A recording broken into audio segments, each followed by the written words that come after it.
છેલ્લા 24 કલાકમાં કઈ કઈ ઘટનાઓ બની, છેલ્લા 24 કલાકના સમાચાર શું છે તમને કંઈ જ નથી ખબર, તો તમારે ટેન્શન લેવાનું કામ નથી. આ એક વિડીયો જોઈ લેશો ને તો આખા દિવસમાં જેટલી પણ ઘટનાઓ બની છે ને એ બધા વિશે તમને ટૂંકમાં ખબર પડી જશે. અને શરૂઆત આપણે હવામાનથી કરીએ તો અંબાલાલ પટેલે ફરી એક વખત આગાહી કરી દીધી છે અને તેમને કહ્યું છે કે 6, 7 ને 8 તારીખ દરમિયાન જે શિયાળો છે એટલે કે ઠંડી છે તેમાં વધારો થશે અને એ પછી 10 તારીખ સુધી વાદળો એટલે કે અમુક જગ્યા પર માવઠા પણ પડી શકે છે. પણ સૌથી મહત્વની વાત એ છે કે એ બાદ જે ઉનાળો છે એ શરૂ થઈ જશે અને ધીરે ધીરે જે તાપમાન છે ફેબ્રુઆરી મહિનામાં 35 ડિગ્રી સુધી પણ પહોંચી શકે છે. હવે અમેરિકાથી જેટલા પણ ગેરકાયદેસર ભારતીયો હતા એમને લઈને એક સૈન્ય વિમાન અમેરિકાથી ભારત પહોંચી ચૂક્યું છે. પરંતુ ભારત પહોંચતા જ વિવાદ શરૂ થઈ ગયો છે, કારણ કે 40 કલાકની ફ્લાઇટ લઈને આ સૈન્ય વિમાન આવ્યું તો ખરા, પરંતુ જેટલા પણ ભારતીયો હતા એમને હાથમાં હથકડી અને પગમાં સાંકળ બાંધીને લાવવામાં આવ્યા હતા. અને જ્યારે એમને પૂછ્યું ત્યારે એમને કહ્યું હતું કે અમને આખા ફ્લાઇટ દરમિયાન શૌચાલય જવું હોય, પાણી પીવું હોય કે પછી કોઈ પણ કામ કરવું હોય ને તો હાથમાં હથકડી હતી જ.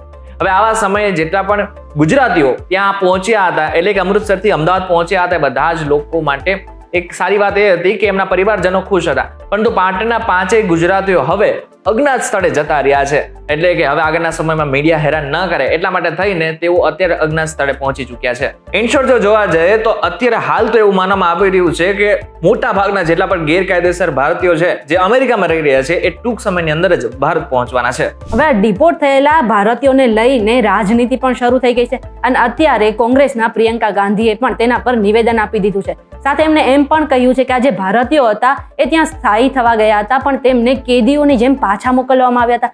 આ બાબતે પીએમ મોદીએ જવાબ આપવો પડશે. પ્રિયંકા ગાંધીએ એમ પણ કહ્યું કે જો ટ્રમ્પ પીએમ મોદીના મિત્ર છે તો તેમને આવી રીતે શા માટે થવા દીધું અને એમના ભારતીયને પાછા લાવવા માટે ભારતનું વિમાન શા માટે ન મોકલવામાં આવ્યું. આટલું જ નહીં, ગુજરાતમાં પણ આ બાબતે રાજનીતિ શરૂ થઈ ગઈ છે અને શક્તિસિંહ ગોહિલે પણ આ વાતને લઈને એવો દાવો કર્યો છે કે આ ફક્ત 104 ભારતીયનું નહીં પરંતુ આખા દેશનું અપમાન કરવામાં આવ્યું છે. હવે આ બાબતે પીએમ મોદીએ કડક પગલાં પણ લેવા પડશે. અત્યારે હાલ બજેટ સત્ર ચાલી રહ્યું છે અને આજે 5મો દિવસ પણ હતો અને સંસદના બંને ગૃહમાં જે શરૂઆત થઈ એ હંગામા સાથે થઈ હતી.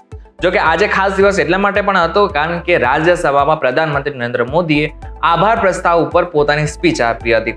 પરંતુ જ્યારે એમણે સ્પીચ આપી ત્યારે એમણે ફરી એકવાર કોંગ્રેસને આડે હાથ લઈ લીધી હતી અને એમ પણ કહ્યું હતું કે ભાજપમાં તો સબકા સાથ સબકા વિકાસ છે પરંતુ કોંગ્રેસમાં આ વસ્તુ ક્યાંય જ નથી દેખાતી. પરંતુ બીજી બાજુ જો જોવા જઈએ તો પ્રધાનમંત્રી નરેન્દ્ર મોદીએ રાષ્ટ્રપતિ વિશે એમ પણ કહ્યું હતું કે એમને જે ભાષણ આપેલું છે એ ખૂબ જ પ્રેરણાદાયક અને અસરકારક છે. પરંતુ આમાં થોડો ટ્વિસ્ટ પણ છે જે હું તમને કહી દઉં. જે રાષ્ટ્રપતિ અભિભાષણ આપતા હોય છે ને એ એકચ્યુઅલમાં તો જે તે સરકાર હોય છે એમને શું કામ કર્યું ને એ જ સરકાર જ રાષ્ટ્રપતિ સુધી પહોંચાડતા હોય છે અને રાષ્ટ્રપતિ એ જ ભાષણ એકચ્યુઅલમાં આપણા સુધી એટલે કે જે સંસદ ગૃહ હોય ને એમાં બોલતા હોય છે. ઇન શોર્ટ કોઈ પણની સરકાર હોય, સરકારે જે કામ કર્યું હોય છે ને એ જ કામ રાષ્ટ્રપતિ બતાવતા હોય છે. સુરતમાં 24 કલાક પહેલા એક 2 વર્ષનું બાળક ડ્રેનેજમાં પડી ગયું હતું અને 24 કલાકની તંત્રની લાડિયાવાડી પછી આ જે બાળક છે એ મૃત હાલતમાં મળી આવ્યું છે. એવું કહેવાઈ રહ્યું હતું કે 20 કલાક સુધી તંત્રએ આટાફેરા કર્યા અને બાળકને ઉપરથી શોધવાનો પ્રયત્ન પણ કર્યો હતો.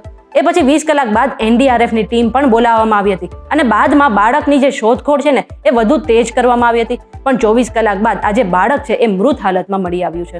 આજે અમદાવાદના દરિયાપુરમાં એક એવી ઘટના સામે આવી કે કદાચ તમે તમારા કાને સાંભળશો તો તમે વિશ્વાસ નહીં કરો. એક નરાધમ બાપે એની 14 વર્ષની સગીર દીકરી ઉપર 1 વર્ષ સુધી દુષ્કર્મ આચર્યું હતું. મહત્વની વાત તો એ છે કે નરાધમ બાપનો ભાંડો ત્યારે ફૂટ્યો કે જ્યારે હોસ્પિટલમાં એ 14 વર્ષની સગીરાએ બાળકને જન્મ આપ્યો. જ્યારે પૂછપરછ કરવામાં આવી ત્યારે જે દીકરી છે અને એની માતાએ છે એ બંને કબૂલી લીધું છે કે એકચ્યુઅલમાં જે દુષ્કર્મ કર્યું છે એ જે દીકરી છે એના સગા બાપે જ કરેલું છે. હવે હોસ્પિટલમાં આપણે સાજા થવા માટે જતા હોઈએ પણ વિચારો કે તમે જે હોસ્પિટલમાં સારવાર માટે જાઓ છો ત્યાંથી તમે વધુ બીમાર પડીને પાછા આવો તો આવો જ કંઈક હાલત જે છે રાજકોટના સિવિલ હોસ્પિટલની છે. કારણ કે આ જે સિવિલ હોસ્પિટલ છે ઉંદરોનું ઘર બનતું જતું હોય ને એવું લાગી રહ્યું છે અને તેના ઘણા વિડીયો પણ વાયરલ થયા છે. આ જે વિડીયો છે તેમાં જોઈ શકાય છે કે દર્દીના બેડ પાસે જે ટેબલ હોય છે તેના પર જે દવા અને પાણી રાખવામાં આવેલી હોય તે જગ્યા પર જ ઉંદર આટાફેરા કરે છે. આ પહેલા પણ એવી ઘણી ઘટના સામે આવી ગઈ છે કે રાજકોટના સિવિલ હોસ્પિટલમાં દર્દીઓને ઉંદર બચકા ભરી ગયા હતા.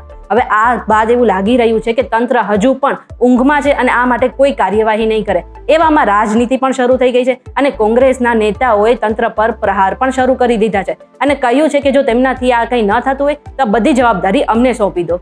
સુરતવાસીઓ સુરત મહાનગરપાલિકા ઉપર વિશ્વાસ ના કરતા, કારણ કે એસએમસી આજે એવું કામ કર્યું છે કે કદાચ સુરતવાસીઓ આગળના સમયમાં આના ઉપર વિશ્વાસ નહીં કરે. એસએમસીએ ડ્રેનેજ માટે એક મસ્ત મોટો ખાડો ખોદ્યો હતો, પરંતુ એ ખાડો ખોદ્યો પરંતુ આસપાસ કંઈ જ એમને લગાવવાનો વિચાર ના કર્યો. પરંતુ હવે આગળ શું થયું? આગળ એક બાઇક ચાલક એમાં ખાબક્યો હતો અને એને ગંભીર ઈજા થઈ છે.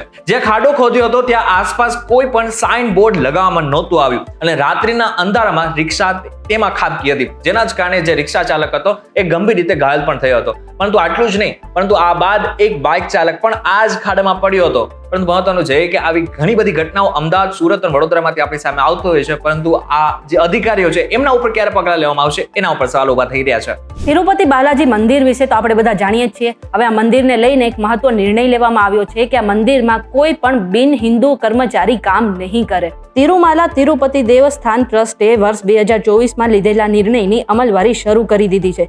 ટીટીડીના ચેરમેન BR નાયડુના નિર્દેશથી તિરુપતિ બાલાજી મંદિરમાં કામ કરતા બિન હિન્દુ 18 કર્મચારીને સરકારી વિભાગમાં ટ્રાન્સફર કરવામાં આવશે.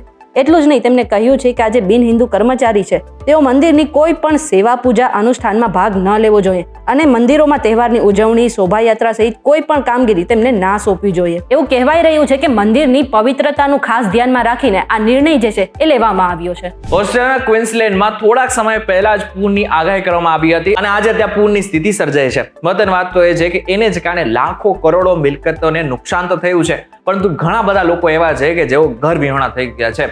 આસપાસ જ્યાં જુઓ ત્યાં માત્ર ને માત્ર તમને પાણી જ દેખાય છે. જ્યારે વૈજ્ઞાનિકોને પૂછવામાં આવ્યું ત્યારે એમને એમ કહ્યું છે કે લા નીનોની વિપરીત અસરને કારણે આ સ્થિતિ સર્જાય છે અને આગળના સમયમાં હજુ પણ સ્થિતિ વિપરીત થઈ શકે છે. પરંતુ આ બાબતને લઈને તમારું શું કહેવું છે અમને જરા કોમેન્ટ કરીને ચોક્કસથી કહેજો. વિડીયો થકી જો તમને કોઈ ઇન્ફોર્મેશન મળી હોય તો વિડીયો લાઈક અને શેર જરૂરથી કરજો તથા આવા જ ઇન્ફોર્મેટિવ વિડીયોઝ માટે VTVgujarati.com સાથે જોડાયેલા રહેજો.